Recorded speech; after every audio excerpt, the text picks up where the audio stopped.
ආණ්ඩුවට රතු එළියක්. එහෙම නැත්නම් ඒ පරාජයක් හැටියට ගත යුතු වෙලාවක් නේ. එක වාසනාවක් තියෙනවා මේ ආණ්ඩුවේ. අවුරුදු 4මාරකට පස්සේ තිබ්බනම් අත් දෙකේ ඇඟිලි වලින් ගණන් කරන්න පුළුවන් පිරිසක් විතරයි ජනතාව අඳුරගෙන හිටියේ. ජනතාවගේ වගකීම කළා. අර 103ටත් වඩා පල්ලෙහාට යන දවස වැඩි ඈතක නැහැ. පුංචි ඡන්දයක්. විශාල පාඩමක්. ආණ්ඩුවට රතු එළියක්. Life with Shitanzilla channel එකට ඔබව සාදරයෙන් පිටිගන්නවා. ඡන්දය අවසන් වෙලා උණුහුම යන්නත් කලින් ලබා දුන්නු පාඩම ගැන අපි ආණ්ඩුවට මතක් කරන්න ඕනේ. ඒ නිසයි මේ වීඩියෝ. මිනිස්සු මහ විශාල බලාපොරොත්තු සහිතව මේ ආණ්ඩුව පත් කරගත්තා. ඔව් මම කියන්නේ නෑ මේ බලාපොරොත්තු සුණු වුණා කියලා. නෑ. ඔවුන්ගේ පැත්තෙන් ඔවුන්ට කරන්න පුළුවන් ප්‍රමාණයක් මේ වෙනකොට කරලා තියෙනවා. විශේෂයෙන් ආණ්ඩුවේ තියෙන වේදම්, ඇමතිවරුන්ගේ වියදම් කප්පාදු, ඇමතිවරුන්ගේ වරප්‍රසාද කප්පාදු කරමින් රජයට මහ භාණ්ඩාගාරයට මුදල් ඉතුරු කරමින් මේ ආණ්ඩුව කරගෙන යනවා. නමුත් ඒක ප්‍රමාණවත්ද? මොකද මාස 6ක් ඇතුලේ ලක්ෂ 23ක් ඡන්ද අඩු වෙනවා කියන්නේ මේ වෙනකොට NPP එක ජයග්‍රහණයක් හැටියට සමරනට වඩා ඒක පාඩමක් හැටියට. එහෙම නැත්නම් ඒ පරාජයක් හැටියට ගත යුතු වෙලාවක් මේක.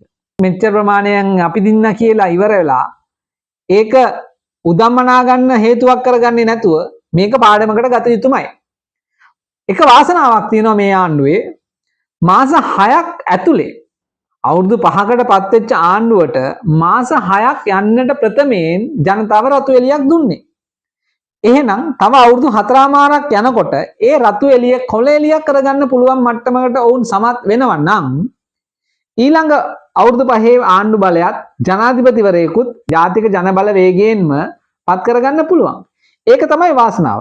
නිකන් හිතන්න මේ පුංචි ඡන්දය අවුරුදු 4මාරකට පස්සේ තිබ්බනම් මාස 6ක් මහමැතිවරණයට කලින් තිබ්බනම් මේ ආණ්ඩුව යන්නේ වැරදි මාර්ගයක කියලා ඔවුන්ට දැනෙන්නේ නැහැ. මොකද ඒක හදන්නවත් කාලයක් ඔවුන්ට ඉතුරු වෙන්නේ නැති නිසා. වාසනාවකට මාස 6කින් මේ ඡන්දයක් ඇවිල්ලා ලක්ෂ 23ක් ඡන්ද නැති කරගෙන ඔවුන්ට රතු එළියක් දීලා පාඩමක් ජනතාව කියා දුන්නා. මේ පාඩම ආණ්ඩුව සහ ජනාධිපතිවරයා සහ ආණ්ඩුව මේක පාඩම හැටියට ගත්තේ නැත්නම් ඊළඟ මහමැතිවරණයකදී එහෙම නැත්නම් ජනාධිපතිවරණයකදී නැවතත් පත් වෙන්නේ මොන වගේ පිරිසක්ද? නිකමට හිතන්න මෙතෙක් කල රට පාලනය කරපු පිරිසෙන්ම ඒ කඳවුරු දෙකෙන්ම මේ ඊළඟ මහමැතිවරණය හෝ ජනාධිපතිවරණය ජයග්‍රහණය කර තැනට ආවොත් අපේ රටට මොකද වෙන්නේ? අපිට එහි පාඩම් තියෙනවා. මොකද මේ ආණ්ඩුවට සිද්ධ වුණේ? මේ ආණ්ඩුවට උනේ ඔවුන් අධිතක්සේරුවක හිටියා. ජනතා ප්‍රසාදයක් තියෙනවා මුළු රටේම එකම විදියට ඡන්ද ටික වැටලා තිබුණා මහමැතිවරණයේදී.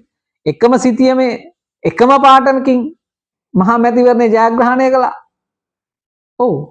එහෙම වුණා. එහෙම උනේ ඔබේ දක්ෂකමට වඩා පෙර හිටපු රජයන් වල පෙර හිටපු පාලනයන් වල තිබුණු අඩුපාඩුකම් නිසා සහ ඔවුන්ගේ දූෂණ විසමාචාරී හොරකම් නිසා තමයි මේ ආණ්ඩුව පත් උනේ.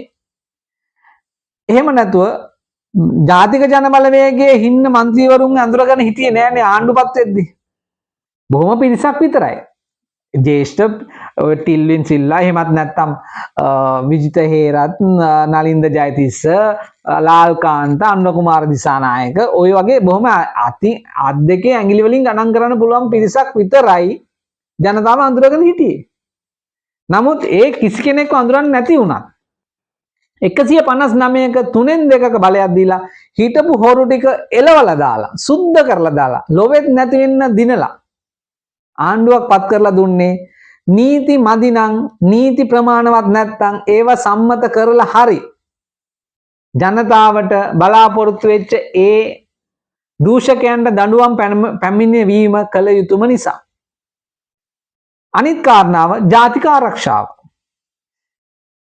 පාස්කු ප්‍රහාරයේ ජාතික ආරක්ෂාව බිඳ වැටීම නිසා ප්‍රබල චරිතයක් වෙලා හිටපු මහින්ද මහත්තයාව ගෙදර අරලා සිරිසේන මෛත්‍රීසිපාල සිරිසේන ජනාධිපතිවරයාගේ යහපාලනය පත් කරලා ජාතික ආරක්ෂාව නිසාම ආයෙමත් සැරයක් ගෝඨාභය රාජපක්ෂපත් වෙනවා. ඒතර මිනිස්සුන්ට ජීවත් වෙන්න නම් ජාතික ආරක්ෂාව ප්‍රබලයි. පහුගිය මාස 4-5 ගත්තම මිනිමරුම් කීයක් සිද්ධ වුණාද? ඒක පාතාලයේද කුඩුවද මොනවද කියන එක අදාළ නැහැ. නමුත් මහා දවල් ප්‍රසිද්ධියේ මිනිමරුම් සෑහෙන ප්‍රමාණයක් සිද්ධ වෙනවා. ඒක ජාතික ආරක්ෂාවට තර්ජනයක්. ඒක මාධ්‍ය ඉස්සරහට ඇවිල්ලා ජාතික ආරක්ෂාව නෙමෙයි කියලා කියන්න තරම් මේ ආණ්ඩුව මෝඩ වුණේ කොහොමද කියන්නේ මට තේරෙන්නේ නැහැ. ඔව් ප්‍රශ්න තියෙනවා. ඒක හොයන්න ඕනේ. නමුත් ඒක සුළු කොට ලඝු කරන්න තරම් මේ ආණ්ඩුව මෝඩ වුණා. ඉතින් මෙවැනි කාරණා කීපයක් නිසා මේ ආණ්ඩුවේ ලක්ෂ 23කට ආසන්න ඡන්ද ප්‍රමාණයක් ගිලිහිලා ඉවරයි. වාසනාව මාස 6කින් ඒක දැනගන්න ලැබිච්ච එක. තව අවුරුදු 4මාරක් තියෙනවා. ওই ලක්ෂ 23ට ආසන්න ගැලවිච්ච ඡන්ද ටික රැකගෙන අමතර ඡන්ද ප්‍රමාණයක් Taman ළඟට ගන්න නම් වැඩ කළ යුතුයි. කතා කිරීම නවත්තන්න. වැඩ කරන්න. දැන් ඇති. දැන් ඡන්ද තියලා ඉවරයි ඔක්කොම. දැන් ඉතුරුලා තියෙන පළාත් සභා මැතිවරණයක් පමණයි.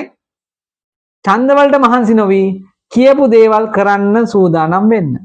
ඔබට පාර්ලිමේන්තුවේ අති බහුතරයක් ලබා දීලා තිනා ඕනම අනපනතක් රටට සුබදායි අනපනතක් ඕනේ නම් ඒව සම්මත කරගෙන නීති මදි නම් නීති හදාගෙන අවශ්‍ය කරන සියලුම දේ කරන්න පුළුවන් විදියට ජනතාව මේ ආණ්ඩුව පත් කරලා ඉවරයි.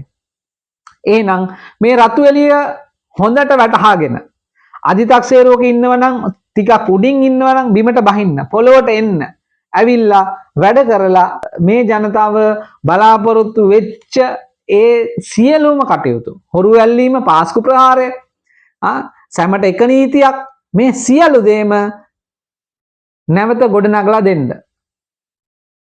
අපිට අවශ්‍ය වෙන්නේ නැහැ ආයි මේ ආණ්ඩුවේ අඩුපාඩු නිසා ආයෙමත් අර හොරු ටිකම මේ ආණ්ඩුව බාර ගන්නවා බලන්න අපිට අවශ්‍ය වෙන්නේ නැහැ. මොකද අපේ කාලේ ඉවරුණත් අඩුම තරමේ අපේ දරුවන්ගේ කාලේ ඉදිරියට තියෙනවා. ඔවුන්ගේ කාලේ අපි විඳ දුක් විඳින්න නැතුව රටේ සංවර්ධනයක් ඇති වෙලා සාමය ඇති වෙලා විනයක් ඇති වෙලා ආරක්ෂාව තර වෙලා සුබදායි රටක් සෞභාග්‍යමත් රටක් තමයි අපේ දරුවන්ට හිමි විය යුත්තේ. එහෙනම් ඒක කරන්න නම් ඔබ ඔබේ වගකීම කරන්න. මේ කතා කරන්නේ ආණ්ඩුවට. ඔබ ඔබේ වගකීම කරන්න. ජනතාවගේ වගකීම කළා ඔබ ඔබේ වගකීම කරන්න. එහෙම නොවුනොත් අර 103ටත් වඩා පල්ලෙහාට යන දවස වැඩි ඈතක නැහැ. ඔබට ජය.